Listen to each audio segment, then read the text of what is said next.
우리는 하루에도 정말 많은 일들이 스쳐가기도 하고요. 정말 많은 생각을 하기도 합니다.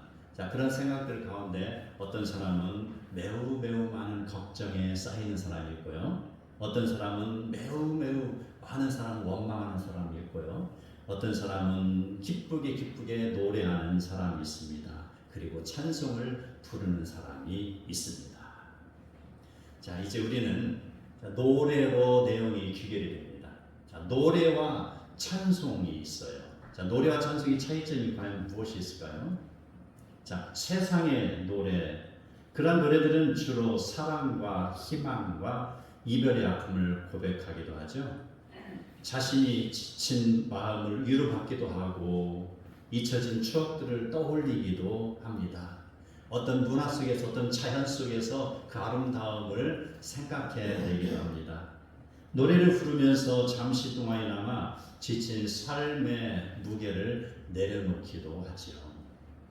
이러한 세상의 노래는 인간의 마음을 달랠 수는 있고 또 눈물을 멈추게도 할 수는 있지만 영원한 소망을 줄 수는 없습니다. 영혼을 살릴 수는 없다는 것입니다. 그 이유는 세상의 노래가 세상을 향해 부르는 노래이기 때문입니다. 이제 찬송은 어떻겠습니까? 짐작이 가죠. 찬송은 단순히 부르는 음악적인 그런 노래가 아니라는 것이죠. 하나님께 드리는 믿음의 고백이 되는 것입니다. 감사의 제사입니다. 하나님을 향해 올려드리는 제사이기 때문에 세상의 노래와는 다르다는 것을 우리는 알아야 합니다. 노래라는 것이 사람의 중심의 감정이고 인간을 기쁘게 하기 위한 것이라면 찬송은 하나님께 영광을 올려드리는 것이요 하나님을 기쁘시게 하는 것입니다. 성경을 보면 찬송을 부를 때에 역사가 일어나는 것을 우리는 많이 읽었습니다. 여호사밧 왕이 전쟁터에서 군대 앞에 바로 찬양대를 앞세워서 보냈습니다.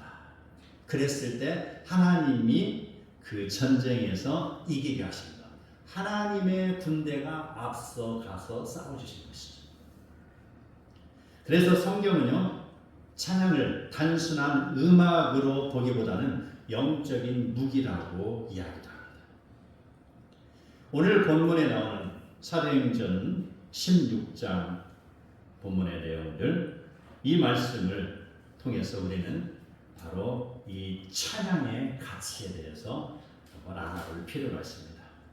첫 번째, 찬송. 이것은 닫힌 문을 여는 것입니다. 바울이 소아시아 지역을 다니면서 선교를 하고 있었습니다. 북쪽의 비두냐로 가서 복음을 전하려 했지만 성령께서 그의 계획을 허락하지 않았습니다. 그리고 바울과 그의 일행은 성령의 인도함을 받아서 무시아를 지나 드로아를 내려갔고, 그리고 드로아에 도착한 날 밤에 16장 9절, 환상이 바울에게 보이니 마게도냐 사람 하나가 서서 그에게 청하여 이르되 마게도냐로 건너와서 우리를 도우라 하거든. 지금 성령께서 환상 중에 바울에게 말씀하시는 것입니다. 마게도냐라는 것은 그 지중해 위쪽에 있습니다. 그래서 일부 한 지역을 갖다가 마게도냐 지역이라고 하는데 바로 그 지역으로 와서 도우라는 것입니다. 12절, 거기서 빌립보에 이르니 이는 마게도냐의 첫 성이요. 그래서 빌립보가 최남단 같이 그 진입로에 있다는 것이죠. 그래서 빌립보를 지나서 이제 마게도냐 여러 성으로 들어갈 수 있는 것이죠. 14, 루디아의 집에 머물매 루디아와 그의 가족이 다 세례를 받고, 자, 빌립보에 갔더니 이미 하나님은 만날 사람을 정해놓고 계시는 것입니다. 가라 했으면 우리가 막막하잖아요. 아무도 모릅니다. 언어가 낯설어요. 문화가 낯설어요. 어떤 그 자기 생각하는 거와 그 사람들과 다른 풍습이 다르고 여러 가지가 다릅니다. 그러한 곳에 하나님께서 가라고 했으니 얼마나 두렵겠습니까? 많은 선교사들이 정말 주님의 이름을 위하여서 낯도 설고 이름도 알지 못하고 그러한 것으로 자기의 생명을 인생을 내보고 떠나는 선교사들이 얼마나 많냐 이 말씀입니다. 가라 하셨습니다. 가라 하셨을 때는 하나님께서 그 다음 일을 계획하고 계시는 것이죠. 그래서 만난 곳이 바로 루디아의 집입니다. 자유장사 루디아 그 할머니를 통해서 그 복음 전할 터전을 이미 준비해 놓고 계셨던 것이죠. 자, 그리고 16절 점치는 귀신 들린 여종을 만나. 바로 이제 사역하는 현장 중에 귀신 들린 여인을 바울이 마주치게 된 것입니다. 18절 예수 그리스도의 이름으로 내가 네게 명하노니 그에게서 나오라 하니 귀신이 즉시 나오니라. 예수 그리스도의 이름입니다. 우리가 어떤 어려움이 있습니까?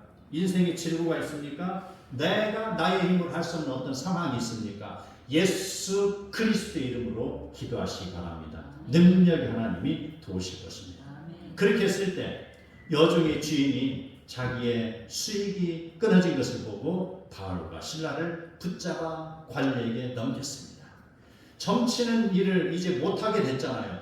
그에게 들어간 귀신을 쫓아내버렸으니 그 점치는 그 여인에게로 사람들이 점치러 오지 않습니다. 사주팔자 보러 오지 않는다는 것입니다. 뒷골목에 있는 빨간 그 깃발에 이제 그냥 하염없이 휘날리기만 하는 것이죠. 아무 사람도 찾지 않고 그냥 없어지는 것이죠.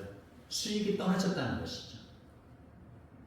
그렇게 되니까 그 여종의 지인이 바울을 고소하고 그리고 그곳 사람들은 그를 때리고 찢고 벗기고 매로 치고 24절 깊은 옥에 가두고 그 발을 착고에 든든히 채웠더니 옥에 가두기만 하면 될 일 아닙니까?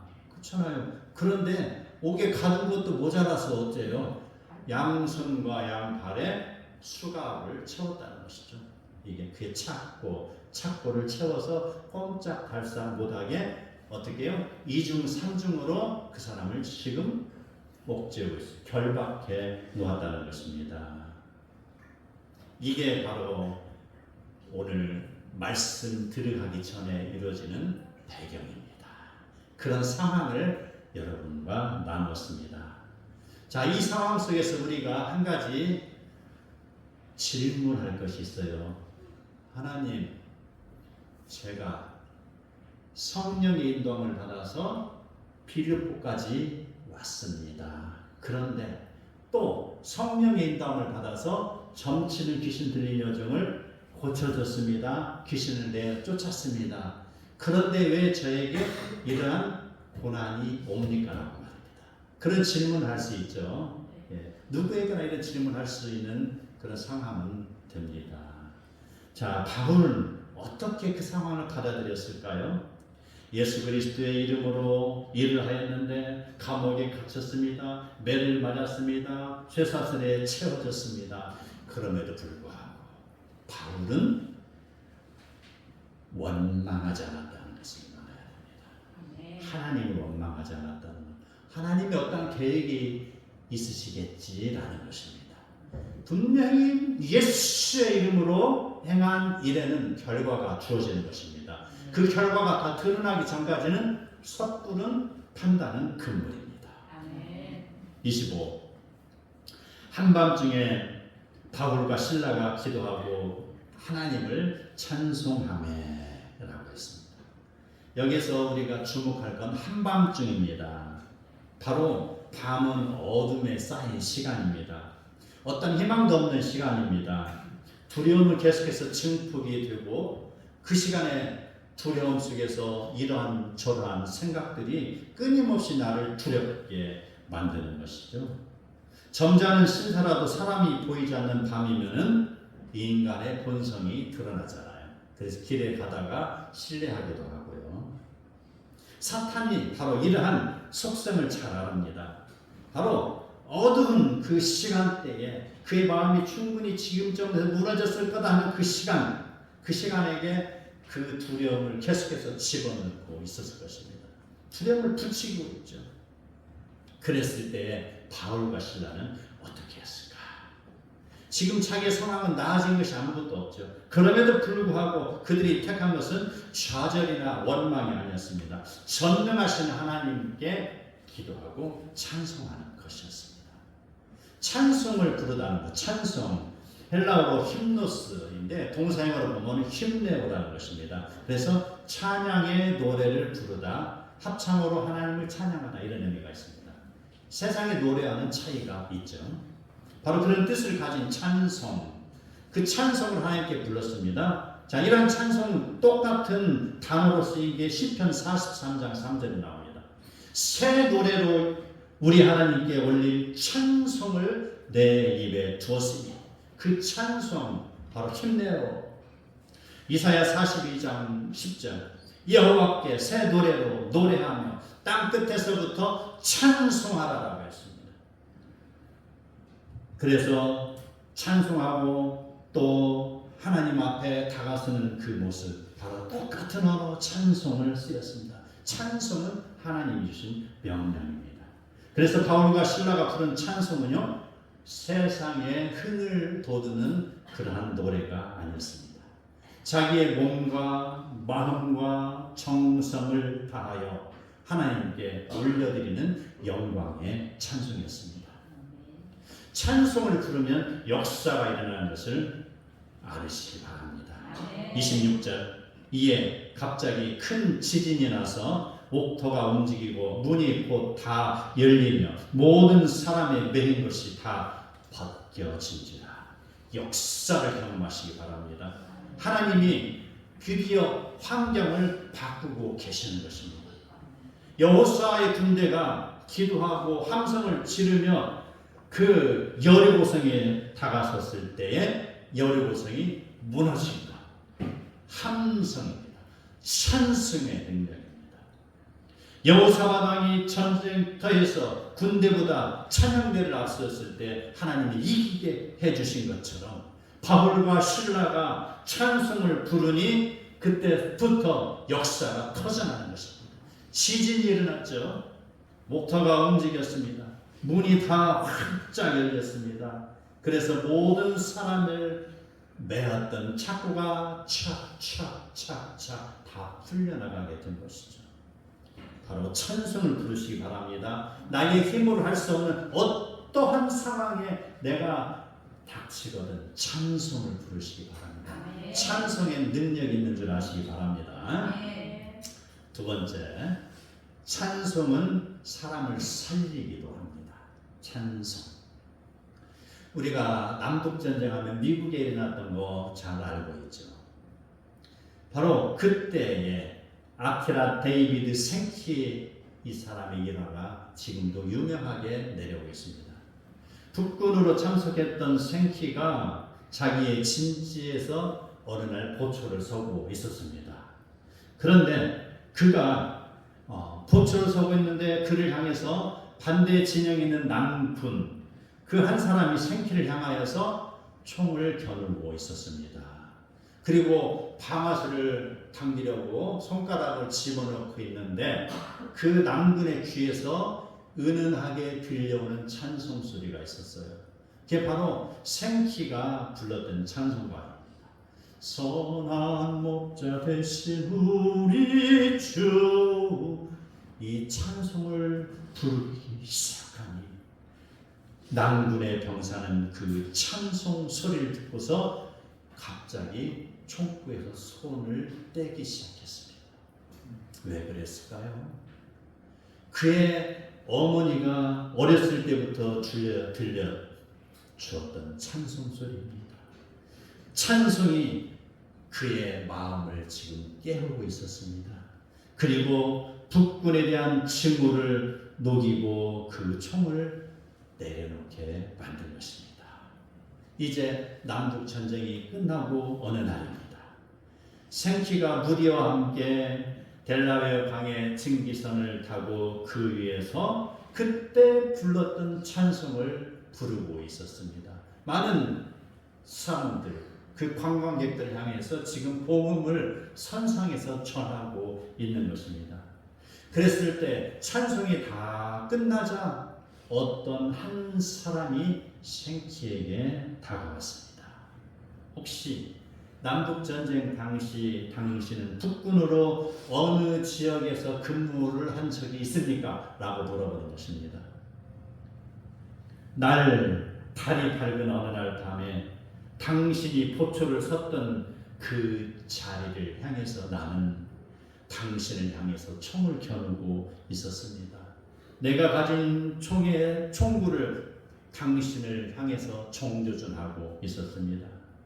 그때 당신이 부른 찬양이 바로 선한 목자 되신 우리 주 이 찬송이었습니다. 그 찬송을 듣는 순간 내가 어렸을 때 어머니가 불러주셨던 찬송 소리가 생각나서 당신을 쏠 수가 없었습니다. 그 고백이었습니다. 찬송은 한 사람을 살리는 것이죠. 찬송은 바로 지진을 일으키기도 하지만 그 찬송은 사람의 마음을 움직이기도 하는 것입니다. 바로 찬송은 총보다 강했습니다. 총알이 몸을 죽일 수는 있지만 찬송이 사람을 살릴 것입니다. 찬송은 원수의 마음을 변화시키고 사람의 생명을 지키기도 합니다. 바울과 실라가 갇히던 그날 밤 그 감옥에 있던 모든 사람이 바울과 실라가 부르는 찬송 소리를 들었습니다. 25절 하반절 바울과 실라가 기도하고 하나님을 찬송하며 죄수들이 듣더라. 이 찬송 소리를 듣고 아마 어떤 죄수는 불평했을 것입니다. 누가 지금 나의 잠을 깨우느냐 에이 하면서 불평하는 사람도 있었을 것입니다. 어떤 사람은 그저 노래를 하고 무감각하게 받아들이는 사람도 있었을 것입니다. 어떤 사람은 그 속에서 가슴 깊이 요동치는 성령의 음성을 감동을 느꼈을 수도 있습니다. 찬송의 소리를 바로 하나님의 음성으로 받아들인 자는 복이 있습니다. 역사를 이루시는 현장에서 하나님이 부르십니다. 너희가 보았느냐? 너희가 그것을 보고 믿느냐? 너희가 본 것을 세상에 말하는 증인이 되겠느냐라고 부르십니다. 너희가 찬송 소리를 들었느냐? 찬송 소리를 들었으면 그 가사대로 행하라는 것이죠. 너희가 변화를 받고 가슴 깊은 감동을 느꼈으면 너희가 가서 기도하라는 것이죠. 예수님의 탄생의 현장에서 동방 박사들과 목동들을 증인으로 부르신 것처럼 지금 바울과 실라가 부르는 찬송의 현장에서 하나님은 그곳에 있는 죄수들을 증인으로 채택하신 것입니다. 우리 인생도 바로 증인이 되어야 될 것입니다. 예수 그리스도의 십자가의 증인으로 우리를 부르시는 것입니다. 그러한 역사의 현장에서 하나님의 섭리는 이제 강하게 그곳 감옥을 총괄하는 간수장에게로 향하고 있었습니다. 27절 간수가 자다가 깨어 옥문들이 열리는 것을 보고 죄수들이 도망한 줄로 생각하고 칼을 빼어 자결하려 하거늘. 28절 바울이 크게 소리질러 이르되 네 몸을 상하지 말라. 우리가 다 여기 있노라. 얼마나 안도의 한숨을 쉬게 하는 말입니까? 지금 그 간수장은 어때요? 죄수가 다 도망치면 간수장이 책임을 져야 되잖아요. 죄수가 도망치면 간수가 생명으로 그를 책임을 지는 것입니다. 자기의 목숨을 바쳐야 되는 것입니다. 그 죄수들이 한두 명이 아니었을 텐데 한 명만 도망쳐도 죽임을 당할 터인데 그 많은 죄수가 다 도망쳤을 것으로 여겼으니 이제 자기는 물론이요 자기네 가족과 사돈네 8천 그랬을지 모르지만 그 사람들이 다 죽을 것은 뻔한 이치가 아니냐 이 말입니다. 그런데 또한 상함도 도망침도 발견할 수 없었습니다. 바로 그곳에 문이 열리고 창고가 다 풀리고 있었지만 바로 그곳에 있던 사람들은 그대로 있었습니다. 그런데 간수는 그걸 모르고 등불을 주시오 하고 뛰어들어가 무서워 떨며 바울과 실라 앞에 이제 그가 엎드렸습니다. 자기는 지금 다 도망친 줄 알고 자결하려고 그랬는데 아무도 도망치지 않았고 그대로 보존되어 있으니 얼마나 놀라운 일입니까? 얼마나 다행스러운 일입니까? 얼마나 감사한 일이냐 이 말입니다. 나의 세상의 가치가 이제는 땅에 떨어지는 순간입니다. 하나님의 가치로 그가 들어가고 있었습니다. 그리고 30절 그들을 데리고 나가 이르되 선생이여 내가 어떻게 하여야 구원을 받으리까. 바로 이제 그 앞에 있는 두 죄수 바울과 실라 앞에 엎드려서 이제 지금까지 그는 세상의 관점으로 죄수를 대했지만 이제 그는 자신 앞에 있는 그 두 사람이 마치 하나님인 것처럼 그가 경외하게 되는 것이죠. 그랬을 때 31절 이르되 주 예수를 믿으라. 그리하면 너와 네 집이 구원을 받으리라. 이거예요. 오늘 지금 하나님이 이 단어, 이 언어 한 소절을 만드시기 위해서 성령을 통해서 아시아로 가지 말고 유럽으로 하나라고 이야기했습니다. 그리고 필리포에 청착하게 했습니다. 그리고 귀신 들린 여정, 청치는 여정을 고쳐주게 했습니다. 그리고 감옥에 갇히게 했습니다. 그리고 그곳에 감옥에 있는 죄수들과 한 방을 쓰게 만들었다는 것입니다. 다 듣게 하는 것이죠. 그리고 그의 가족이 있는 곳에서 또 이야기하는 것이죠. 주 예수를 믿으라는 것이죠. 그리하면 너와 네 집이 구원을 받으리라 라고 말입니다. 이러한 하나님의 역사가 이루어진 것처럼 여러분은 지금 인생의 길을 어디로 향하고 있습니까? 행여나 나의 생각과 맞지 않는다고 요나와 같이 다시스로 가고 있지는 않습니까? 바울과 실라와 같이 성령께서 인도하시는 그 길을 걸어가고 있습니까? 부르시는 그곳을 따라가겠노라고 기도하는 옛 맹세는 추억으로 사라지지 않고 지금도 소중하게 나의 가슴에 간직하고 있습니까? 하나님이 부르시는 그 길은 항상 꽃길만이 준비되어 있는 것은 아닙니다. 우리는 하나님께서 한 편의 작품을 만들기 위해서 바울과 실라를 갖다가 깊은 고난 속에 집어넣었다 다시 일으킨 것처럼 그걸 통해서 바로 영광을 받으신 것처럼 우리는 시편 107편의 내용을 보면 깊은 바다와 같아서 잔잔한 파도가 있겠지만 예고 없이 폭풍우가 몰아칠 때도 있습니다. 때로는 우리의 건강이 상할 때도 있습니다. 경제가 무너질 때도 있습니다. 관계가 삐뚤어질 때도 있습니다. 풍랑은 여러 가지 옷을 입고 우리에게 찾아올 수가 있습니다. 그럼에도 불구하고 하나님의 뜻을 따르는 길이라면 우리는 감사로 기도하고 찬송을 놓지 마시기 바랍니다.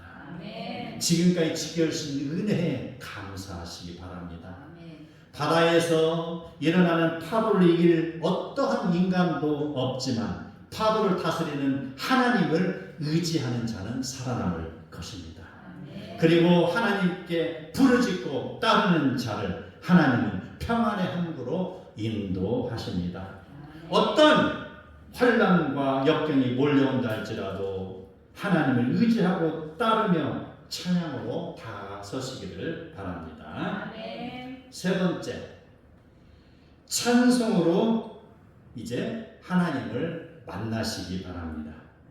깊은 바다도 강한 폭풍과 잔잔한 파도로 찬송을 부르고 있습니다. 거대한 바다입니다. 남태평양에 있습니다. 어마어마하게 큰 바다죠. 그 하나님이 호흡하라면 어떻습니까? 어떻습니까? 태풍이 일어나는 거잖아요. 크게 춤을 추는 것이죠. 그리고 태풍이 지나면 잔잔한 그런 파도가 또 이 피부를 적시는 듯하게 불어오죠. 큰 모습으로 바로 바다도 하나님을 찬양한다는 것이죠.